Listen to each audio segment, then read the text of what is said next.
Apa itu infeksi oportunistik? Infeksi oportunistik adalah infeksi yang terjadi ketika sistem kekebalan tubuh seseorang melemah atau terganggu, sehingga mikroorganisme yang biasanya tidak berbahaya menjadi patogen, berbahaya dan menyebabkan penyakit.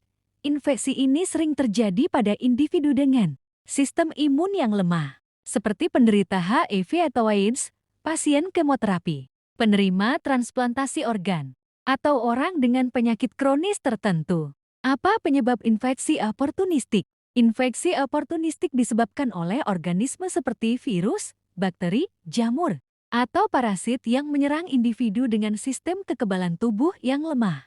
Faktor-faktor seperti kekurangan gizi, paparan terhadap lingkungan yang tidak bersih, dan kondisi medis tertentu dapat meningkatkan risiko terjadinya infeksi ini.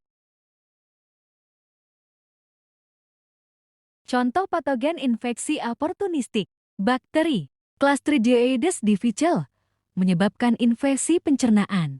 Staphylococcus aureus dapat menyebabkan infeksi kulit dan sepsis. Jamur, Candida albicans, menyebabkan infeksi jamur di mulut dan saluran pencernaan. Aspergillus dapat menyebabkan infeksi pernapasan. Virus cytomegalovirus sering terkait dengan infeksi pernapasan pada individu dengan sistem imun yang lemah. Parasit dapat Toxoplasma gondii, dapat menyebabkan toksoplasmosis, terutama pada individu dengan imunodefisiensi. Bagaimana cara menangani infeksi oportunistik? Menangani infeksi oportunistik, terutama pada individu dengan sistem kekebalan tubuh yang lemah, memerlukan pendekatan komprehensif, seperti konsultasi medis atau pemeriksaan laboratorium, pengobatan antimikroba, pencegahan infeksi, monitoring dan tindak lanjut, edukasi ke masyarakat. Dengan pendekatan ini, infeksi oportunistik dapat dikelola dengan efektif, meningkatkan kualitas hidup individu yang terpengaruh. Bagaimana infeksi oportunistik dapat menular? Infeksi oportunistik dapat menular tergantung pada jenis patogen yang menyebabkan infeksi tersebut. Beberapa infeksi oportunistik, seperti yang disebabkan oleh virus atau bakteri, dapat ditularkan melalui kontak dengan cairan tubuh, udara, atau makanan, sementara yang lain mungkin tidak menular. Apa itu imunodefisiensi? Imunodefisiensi adalah kondisi di mana sistem kekebalan tubuh mengalami gangguan, sehingga kemampuannya untuk melawan infeksi dan penyakit menurun. Sistem kekebalan tubuh terdiri dari berbagai sel, jaringan, dan organ yang bekerja sama untuk melindungi tubuh dari patogen seperti virus, bakteri, dan jamur. Ketika sistem ini tidak berfungsi dengan baik, individu menjadi lebih rentan terhadap infeksi dan penyakit. Imunodefisiensi dapat dibagi menjadi dua kategori utama. Imunodefisiensi primer adalah kondisi di mana sistem kekebalan tubuh seseorang tidak berfungsi dengan baik karena adanya kelainan genetik atau bawaan. Ini berarti bahwa individu tersebut lahir dengan kekurangan atau gangguan dalam komponen sistem kekebalan tubuh yang membuat mereka lebih rentan terhadap infeksi dan penyakit. Imunodefisiensi primer berbeda dengan imunodefisiensi sekunder yang disebabkan oleh faktor eksternal seperti infeksi, misalnya HIV, malnutrisi, atau penggunaan obat imunosupresif. Jenis-jenis imunodefisiensi primer. Pertama, gamma-globulinemia, kondisi di mana tubuh tidak dapat memproduksi antibodi imunoglobulin yang diperlukan untuk melawan infeksi. Kedua, imunodefisiensi kombinasi, gangguan yang mempengaruhi baik sel B yang memproduksi antibodi maupun sel tinggi yang membantu mengatur respons imun. Ketiga, defisiensi sel tinggi, kondisi di mana ada kekurangan atau gangguan dalam fungsi sel tinggi yang penting untuk melawan infeksi virus dan beberapa bakteri. Keempat, defisiensi sel B, gangguan yang mempengaruhi produksi atau fungsi sel B yang bertanggung jawab untuk memproduksi antibodi. Kelima, defisiensi komplemen, gangguan pada sistem komplemen yang merupakan bagian dari sistem kekebalan yang membantu menghancurkan patogen. Gejala dan dampak. Gejala. Individu dengan imunodefisiensi primer sering mengalami infeksi berulang, infeksi yang lebih parah, dan infeksi oleh patogen yang biasanya tidak berbahaya bagi orang dengan sistem kekebalan yang sehat. Dampak. Tanpa pengobatan yang tepat, imunodefisiensi primer dapat menyebabkan komplikasi serius, termasuk kerusakan organ, pertumbuhan yang terhambat, dan bahkan kematian. Penanganan. Diagnosis.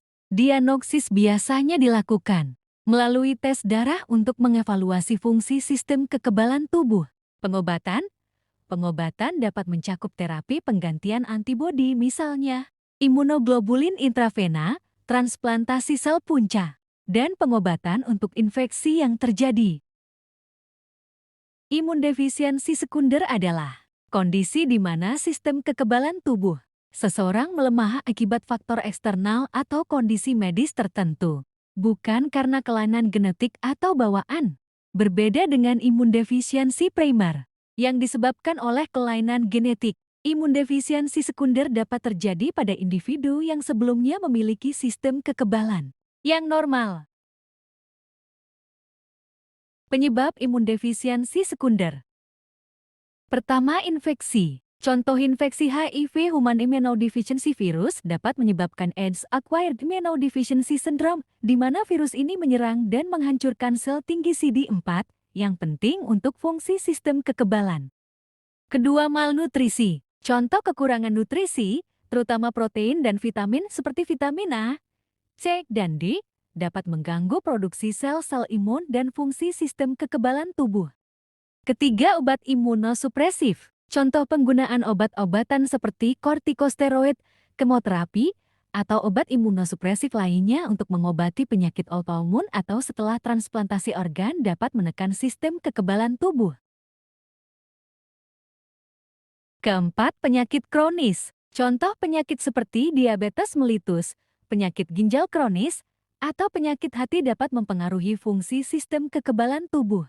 Kelima, kanker. Contoh kanker, terutama kanker darah seperti leukemia dan limfoma, dapat mempengaruhi produksi sel-sel imun dan mengganggu fungsi sistem kekebalan.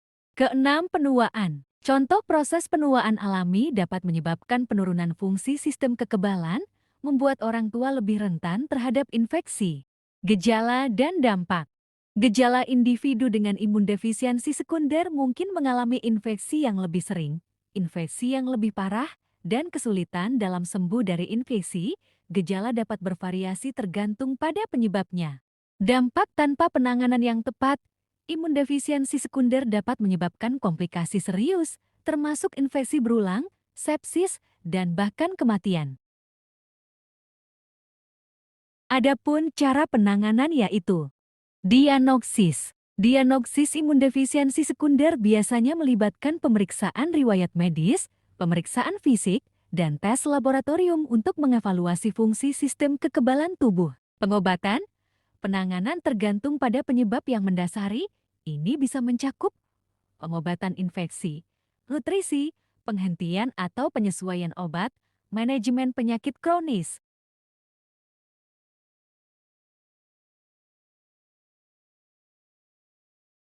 Kesimpulan mengenai opportunistic immunodefisiency adalah kondisi di mana sistem kekebalan tubuh seseorang lemah atau terganggu, sehingga lebih rentan terhadap infeksi atau penyakit yang disebabkan oleh patogen yang biasanya tidak berbahaya pada individu dengan kekebalan tubuh normal.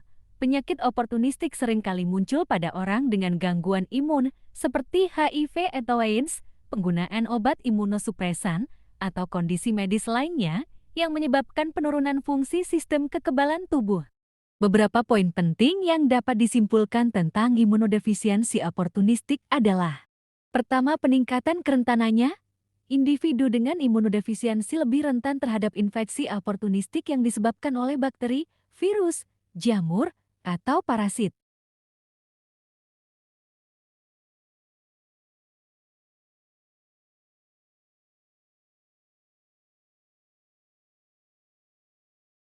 Kedua, penyakit yang bervariasi.